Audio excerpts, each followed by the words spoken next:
Hey Phys 1 kids, Campbell here. In this video, we're going to talk about what to do with forces when they're at angles. So no longer just vertical or horizontal, but having a component in both dimensions. So when a force is at an angle, just like when we had kinematics and velocity, if it's at an angle, we have to split it into an x and y component because that force that's at an angle is contributing to my vertical forces, and it's also contributing to the horizontal forces.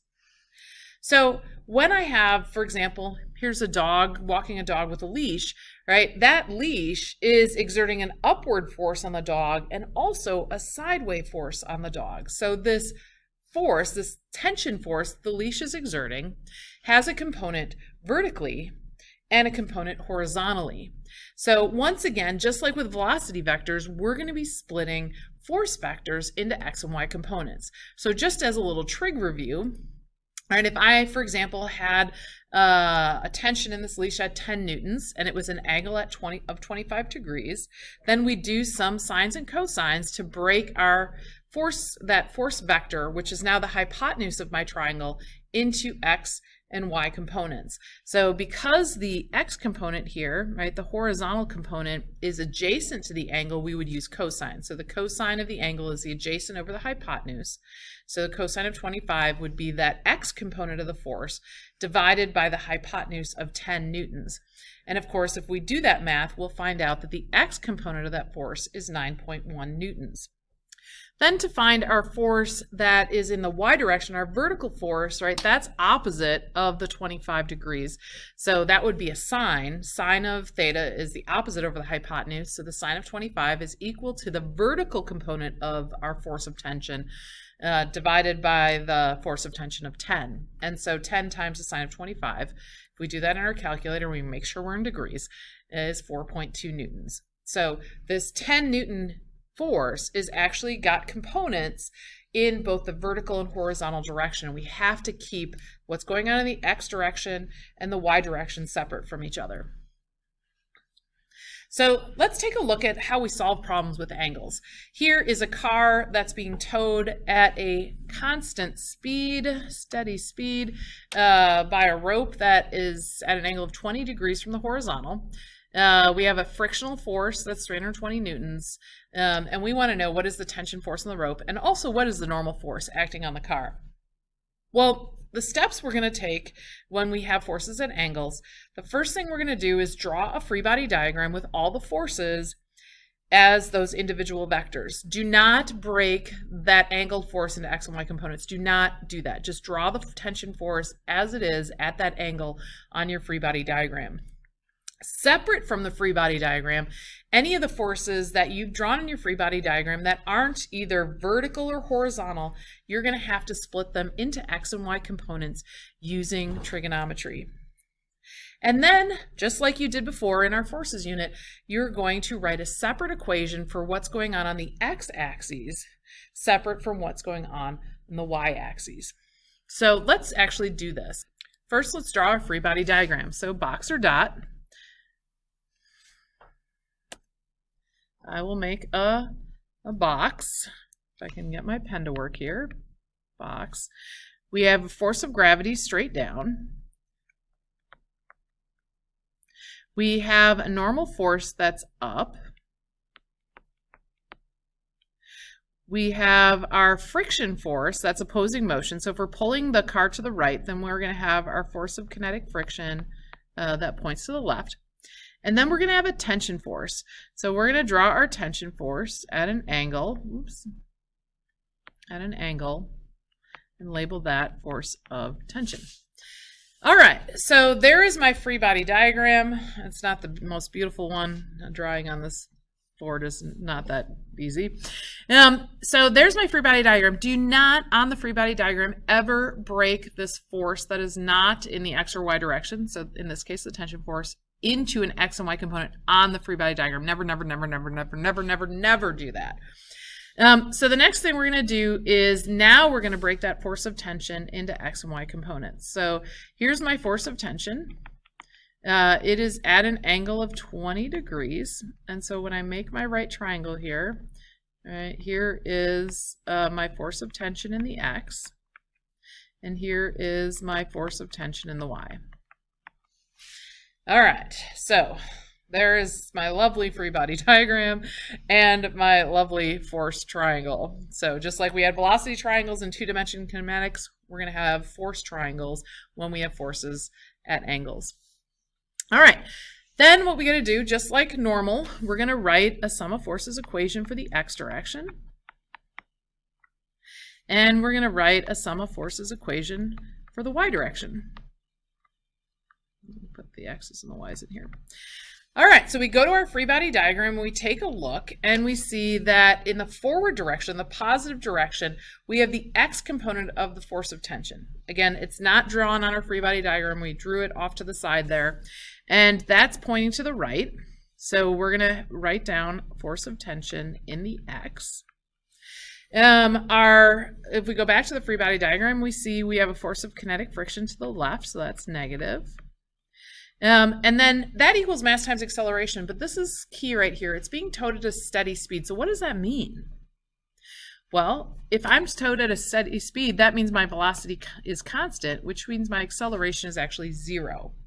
So that means these are going to be equal to 0. And so that means actually that my force of tension in the x is going to equal that force of kinetic friction because they're balanced. If we go to the y direction, we see that we have our normal force that is up, so that's positive. And right, we have that force of tension at an angle, so that means it has a vertical component, and that vertical component is up, right? It's pulling up. So we're going to add the force of tension in the y. Our force of gravity is down, so that's negative. So there's the weight of the car. And again, we're not accelerating, we're not moving at all vertically, right? We're being towed along a horizontal road. So once again, this is going to be 0. So that means that all those forces have to add to 0. All right, so let's solve this. So we had for our x direction, right? We had that the force of tension in the x was equal to the force of kinetic friction. Well, it tells us that the force of kinetic friction is 320. So guess what that means? That means that the force of tension in the x is equal to 320 newtons. Now, that's not the force of tension, right? Remember that the force of tension was the hypotenuse of this triangle, right? So right now, I have the force of tension in the x, which is 320 newtons. And this was 20 degrees. So I need to use trig to figure out what the force of tension is. So if I look at this triangle, right, this is the adjacent. So the cosine of 20 degrees is equal to the force of tension in the x over the force of tension, which is my hypotenuse, right? So basic trig.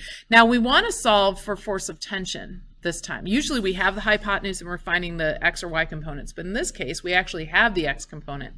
So be careful when you do this math. A lot of times when you solve for a denominator, you mess things up. So when I solve for a denominator, I need to multiply force of tension on both sides, and then I need to divide both sides by cosine 20. So it ends up, the algebra ends up looking like this. Force of tension is equal to the force of tension in the x divided by the cosine of 20 degrees. All right, so now we can actually plug our numbers in.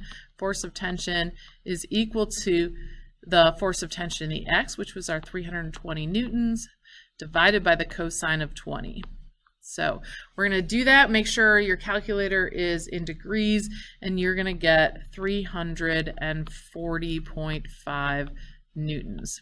That is the tension in the rope. So that answers the first part, which what is the tension in the rope?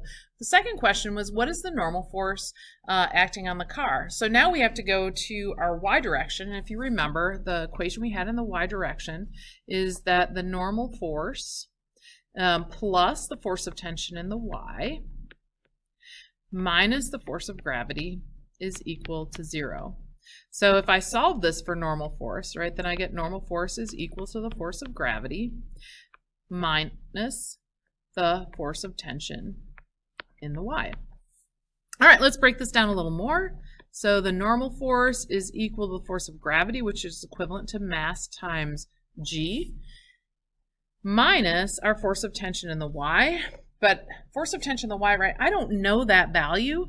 I do know the force of tension now. So if I go back to my triangle, right, force of tension in the y is opposite there. So our force of tension in the y, right, is going to be this. So if we take our sine of our angle, which is 20 degrees, and set that equal to the opposite, which is force of tension in the y, divided by the hypotenuse of force of tension, which we actually know the value of now, then we can rearrange that for force of tension in the y. That would be the force of tension times the sine of 20 degrees. All right, so this then I can plug in over here. Force of tension times the sine of 20 degrees. Because that is, I know the force of tension. Now notice that the force of tension is actually decreasing the amount of normal force that needs to be applied to this car, right? The normal force, which is the force of the road on the car, is not equal to the weight in this case because that tension force is kind of pulling up a little bit on the car. So it lessens the normal force. A lot of times in the past we saw that normal force was equal to the weight, but now that we're looking at forces at angles, that's not always going to be the case. All right, so let's solve for the normal force finally. Normal force is equal to the mass of the car, which is 1,500 kilograms, times 9.8. Subtract from that the quantity, 340.5 newtons, our tension force, times the sine of 20 degrees. All right, so we do some good math there, and what do we get? We get a big number. Normal force is equal to 14,580 newtons. So not quite the weight, all right? The weight would be a little higher than that.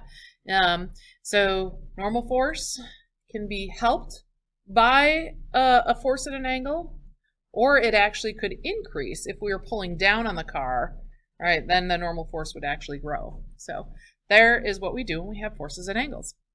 Now, would this be different if the car was accelerating? How would it be different?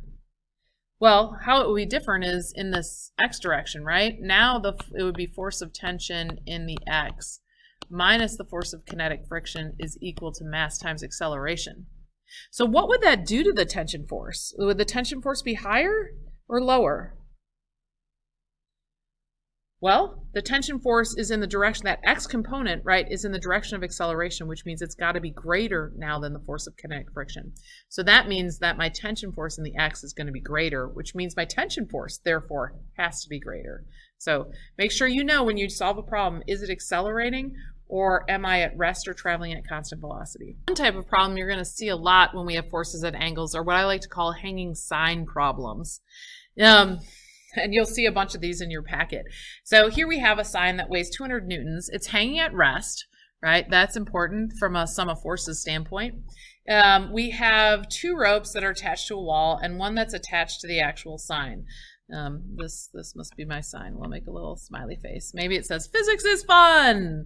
And I want to know what is the tension in, it says both ropes, but actually we should probably find the tension in all the ropes, A, B, and C, in order to solve this problem. So what I want you to do, since I'm going to cut this video soon, I want you to draw a free body diagram.